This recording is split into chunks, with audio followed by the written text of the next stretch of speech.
Hello, let's explore colour palettes in Procreate by looking at 5 different ways to add a palette.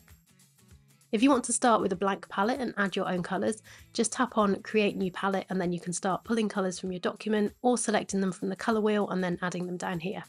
If you want to delete one, long press and then you can bin it. If you want to change one, select a different colour, then long press and choose Set Current Colour. Over here in Cards View, you'll see it will give each colour a name. If you see something in real life that looks really cool and you want to make a palette from it, choose New from Camera. The camera will open and you'll see a sample palette here in the middle. Over here you'll notice you can switch between Visual and Index. You'll mostly find that Visual won't look as bright and colourful as you might have been hoping, and that Indexed will give a much bolder palette with more contrast. Visual is only taking colours from what is right behind this colour palette here, whereas Indexed looks at the whole screen, and because that's a much wider range of colours is often a more dynamic result. When you have the colours you want, you can take the photo. I will say though that with index mode, it never seems to settle even when the iPad is on a stand, so it's pretty hit and miss as to whether you actually get what you wanted when you hit the shutter button. New from Photo and New from File are both pretty much the same. You can choose a photo or image from either your camera roll or files, and Procreate will compile a palette for you using the colours in it.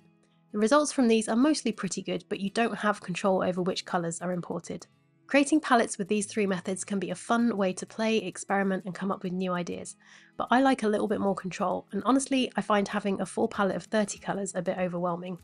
If I'm working with a photo, I mostly already know which main colours I want to pull out of it, so I would import the image into Procreate, add an empty palette the old-fashioned way, and then pull the relevant colours with the colour picker and just add those to my palette.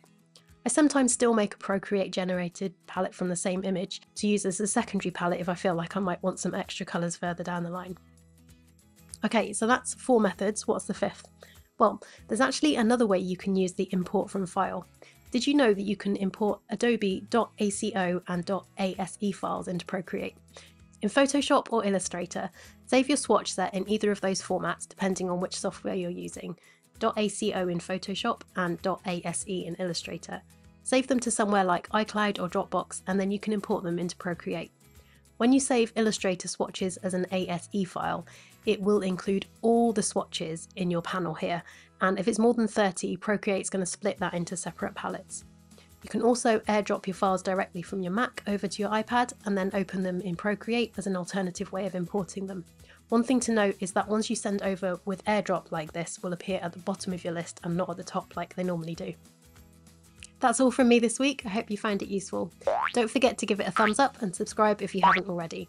Next week, I'm going to be diving into the color.adobe.com website and showing you how you can use that to browse, generate and save colour palettes to use in either Procreate or Adobe software. If you want to see more from me before then, you can come say hi over on Instagram, or you can find some more of my in-depth courses over on Skillshare.